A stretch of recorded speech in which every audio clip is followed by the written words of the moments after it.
Seorang poluan tega membakar suaminya sendiri hingga tewas karena emosi. Korban diduga hobi judi online.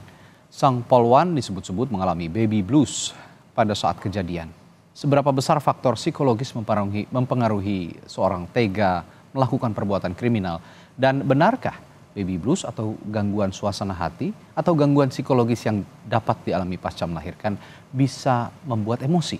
Pagi ini kita akan bahas dengan psikolog Reza Indragiri, seorang psikolog forensik. Selamat pagi Pak Reza.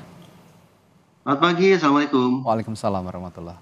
Ya, saya langsung tanyakan Pak Reza, bagaimana pelaku emosi tiba-tiba membakar suami? Apa penyebab emosi tiba-tiba yang biasa Anda telaah soal kasus-kasus seperti ini Pak Reza? Tentu saja ada banyak mazhab ya dalam psikologi yang bisa kita terapkan untuk memahami perilaku seseorang termasuk dalam situasi kejahatan. Nah, kalau kita pakai teori yang paling klasik atau mazhab yang paling kuno, maka memang tidak cukup bagi kita untuk mencari tahu tentang faktor pemicu. Tapi juga perlu mundur, bicara tentang faktor pembiasaan, bahkan mungkin yang faktor paling mendasar atau faktor paling fundamental berkaitan dengan barangkali trauma, adanya kondisi-kondisi yang khas, kondisi abnormal, dan seterusnya.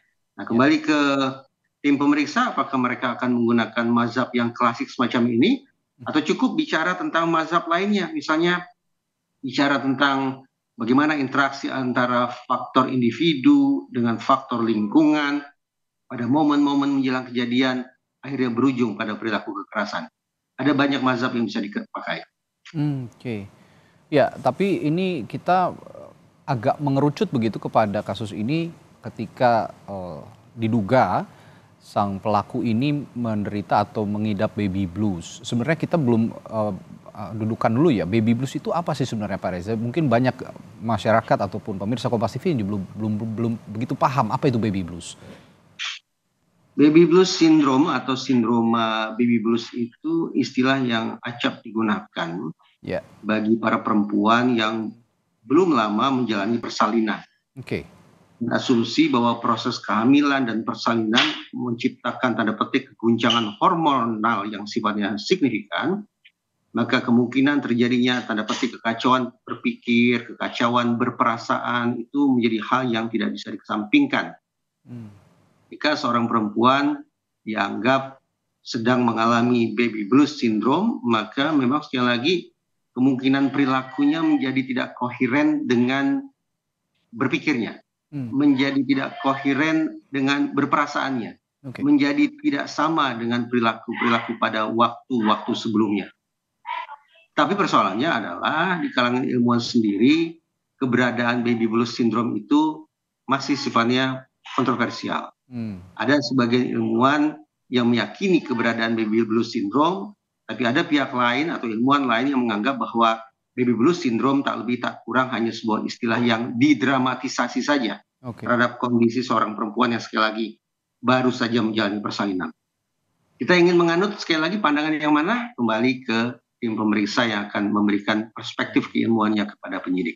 Baik, ya kalau menurut Anda, ini kita konteksikan seorang perempuan, seorang poluan gitu ya, bahwa saat dia emosi karena seorang suaminya ini memiliki hobi judi online gitu. Nah, ini kaitannya dengan baby blues. Apakah baby blues ini juga menyebabkan emosi sehingga memicu pelaku melakukan hal itu, Pak Reza? Bagi saya pribadi, tanpa harus disangkut pautkan dengan baby blues syndrome, ada satu keluarga yang secara finansial terguncang akibat faktor ekonomi, akibat ada salah satu pasangan yang terlibat judi online, menurut saya sudah menjadi penjelasan yang memadai bahwa keterlibatan dalam dalam judi online menciptakan keguncangan ekonomi, memunculkan frustrasi tinggal menunggu waktu sampai kemudian meledak menjadi agresi. Teori yang tidak terlalu mendalam, tetapi menurut saya cukup jitu menjelaskan sebab musabab munculnya perilaku jahat semacam ini bisa saja diterapkan. Karena toh penjelasan yang terlalu mendalam, yang terlalu jauh ke belakang juga boleh jadi tidak akan memudahkan kita, terlebih otoritas penegakan hukum, untuk memahami duduk persoalan, tapi justru malah membuat kekacauan dalam mengambil keputusan tentang apa misalnya pasal yang akan dikenakan kepada yang bersangkutan. Sebagai misal, kalau kemudian kita anggap ada baby blues syndrome, maka muncul ruang perdebatan. Ya. Apakah yang bersangkutan, tersangka ini patut dikenakan pasal 44 KUHP? Adanya kondisi-kondisi kejiwaan tertentu yang membuat yang bersangkutan bisa dibebaskan dari pertanggungjawaban pidana. Nah, ini kan perdebatan-perdebatan yang menurut saya terlalu panjang, yang diakibatkan ketika kita justru mencoba menelisik hal yang terlalu mendasar, yang terlalu fundamental, tapi lupa memberikan perhatian secara proporsional pada sebab musabab menjelang terjadinya kejahatan itu sendiri. Oke, artinya secara saintifik faktor baby blues ini dalam kasus ini, dalam konteksnya ke dalam kasus seorang polwan yang membunuh suaminya sendiri ini sedikit dikesampingkan begitu, Pak Reza? Kembali ke penyidik, dan penyidik tentu mengacu juga pada masukan atau pandangan keilmuan dari para ahli yang dilibatkan. Apakah mereka akan juga memasukkan unsur baby blues syndrome ke dalam berkas atau tidak? Kalau bagi saya pribadi, saya memandang bahwa sebutan atau istilah baby blues syndrome masih merupakan sebuah perdebatan yang bisa kita anggap ada dan juga bisa kita anggap tidak ada. Ya, balik lagi nanti penyidik tergantung mau pakai mazhab yang mana seperti yang Anda bilang begitu ya, Pak Reza ya. Ya, lalu ini pelaku ini dikabarkan menyesal, Pak Reza, dan juga depresi. Saya baca juga di beberapa literatur online gitu bahwa pelaku ini sangat menyesal dan depresi saat ini, bahkan tidak bisa lancar berbicara. Apakah ini satu hal yang wajar jika Anda melihat kondisi psikologi seorang korban yang melakukan tindak kekerasan bahkan cukup parah terhadap orang yang dekat sendiri dengan dirinya? Sebentar, tadi disebut korban. Kita ingin memposisikan polwan ini sebagai korban atau sebagai tersangka sesungguhnya. Dari pemberitaan yang saya simak, saya tidak menemukan adanya ruang atau penalaran untuk memposisikan polwan ini sebagai korban. Tapi justru bingkai cerita yang saya tangkap adalah dia merupakan tersangka pelaku pembakaran terhadap suaminya. Sekarang saya ingin mengajak kita untuk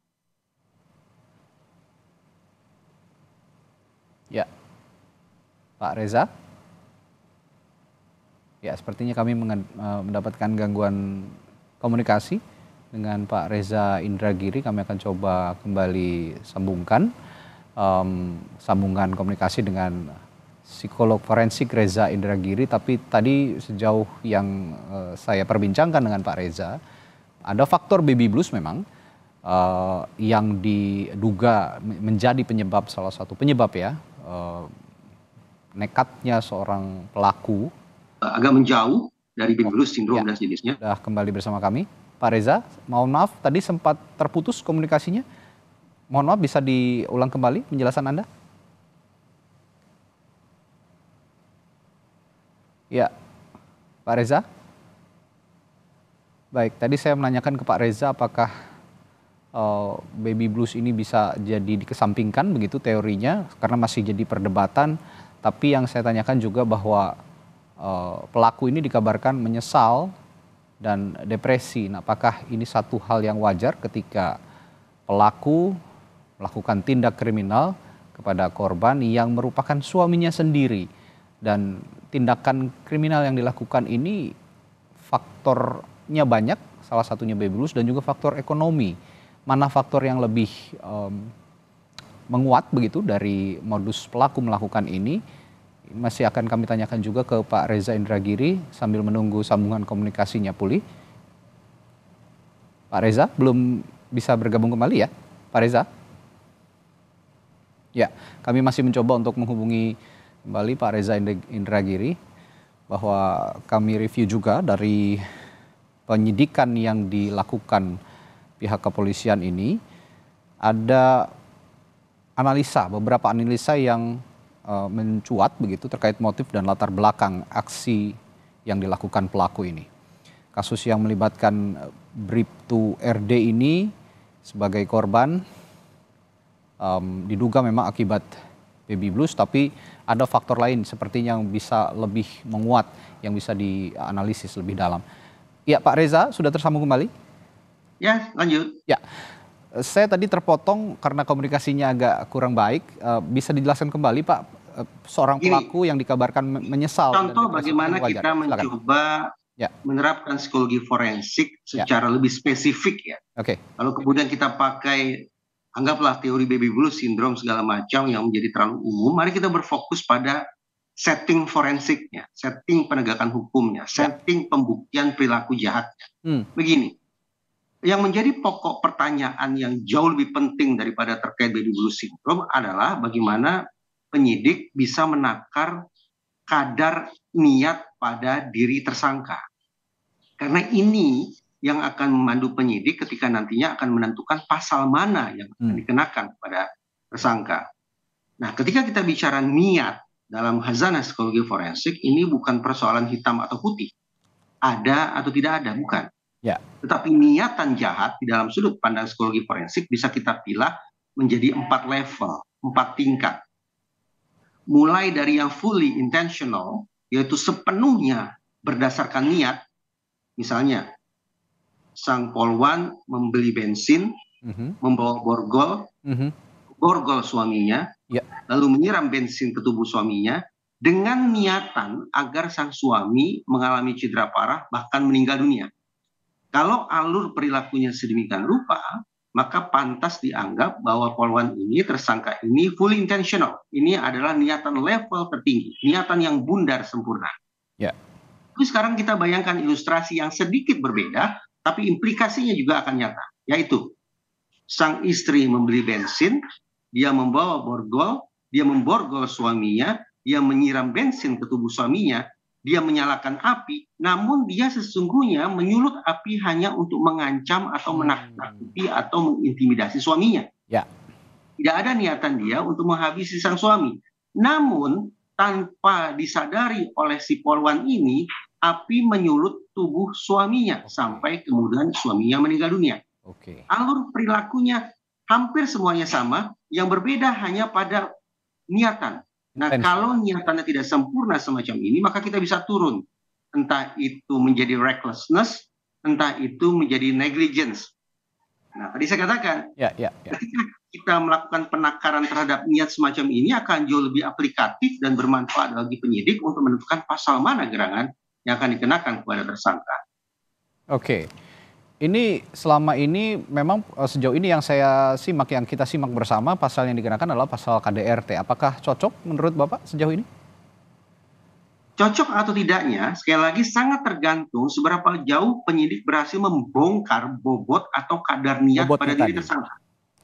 Kalau ternyata ditemukan bahwa si istri ini memang punya niatan untuk menghabisi suaminya, maka perilaku membeli bensin, membawa borgol, dan seterusnya bisa dianggap sebagai rangkaian perilaku berencana. Sehingga justru bisa dikenakan pasal berlapis, yaitu pasal 340, dengan ancaman maksimal tidak 15 tahun, tapi bisa seumur hidup, bahkan hukuman mati.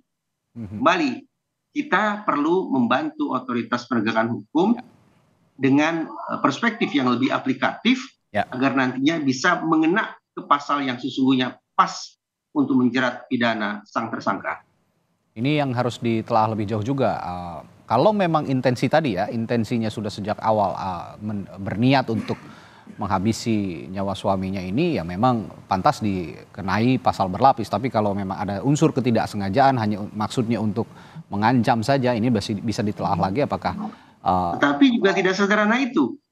Karena dari sudut pandang awam, kita sudah bisa membayangkan bahwa menyiram bensin ke tubuh suami dan menyulut api di dekat tubuh suami akan sangat mungkin berakibat fatal.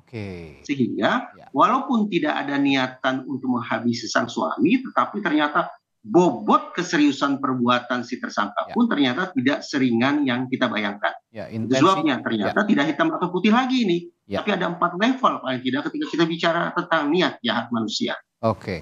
Sangat clear sekali bahwa penjelasan Pak Reza tadi, kalau memang intensinya sejak awal ini berniat untuk menghabisi nyawa suami dengan perbuatan-perbuatan yang memang bobotnya bisa mencelakai begitu, itu juga tidak bisa dikesampingkan alasannya begitu ya. Kita terapkan ke pasal ya. Pada akhirnya, apakah kita akan penyidik maksud saya, apakah penyidik akan mengenakan pasal pembunuhan berencana, ataukah tindakan penganiayaan yang mengakibatkan orang kehilangan nyawa, atau bahkan mungkin pembunuhan, atau mungkin juga percobaan pembunuhan. Nah, ini semua sekali lagi hanya bisa dipastikan ketika kadar niat tersangka bisa dipastikan. Baik. Terakhir Pak Reza, saran yang bisa Anda kemukakan untuk publik begitu dalam kasus-kasus seperti ini kan melibatkan percekcokan rumah tangga, lalu juga latar belakang masalah ekonomi yang berujung pada niatan jahat anggota keluarga lah ya boleh dikatakan untuk mencelakai atau bahkan menghabisi nyawa anggota keluarga yang lain. Apa yang bisa Anda utarakan soal ini? Kalau memang benar adanya bahwa akar masalah situasi ini adalah karena sang suami terjerat judi online, maka sesudah boleh jadi masyarakat tidak terkecuali personil penegakan hukum yang terjerat judi online sudah sadar tidak sadar, sengaja tidak sengaja menciptakan sebuah prakondisi bagi terjadinya sebuah cekcok besar yang bisa memantik aksi kekerasan. Kalau kita bersepakat bahwa bingkai situasi sedemikian rupa sebagai hal yang serius, maka sesudah. Terlebih bagi otoritas penegakan hukum, spesifik Polri dalam diskusi ini, perlu melakukan aksi bersih-bersih terhadap oknum-oknum di internal Polri yang barangkali terlibat judi online. Kenapa? Bukan hanya kepentingan marwah atau integritas organisasi, tapi dari perbincangan ini mudah-mudahan kita bisa narik kesimpulan bahwa keterlibatan oknum personil kepolisian dalam judi online merupakan prakondisi ideal bagi adanya aksi kekerasan dalam rumah tangga. Baik, prakondisi ini sangat jelas sekali harus sama-sama juga dilihat begitu ya, termasuk oleh pihak kepolisian karena lagi-lagi ada seseorang yang berada di institusi kepolisian memiliki prakondisi yang menyebabkan insiden ini terjadi, bahkan menghilangkan nyawa seorang suaminya sendiri. Baik, terima kasih penjelasan Anda yang sangat membuka perspektif kasus ini, Pak Reza Indragiri. Kita jumpa lagi lain waktu, sehat selalu Pak Reza. Terima kasih, Assalamualaikum. Waalaikumsalam warahmatullahi wabarakatuh.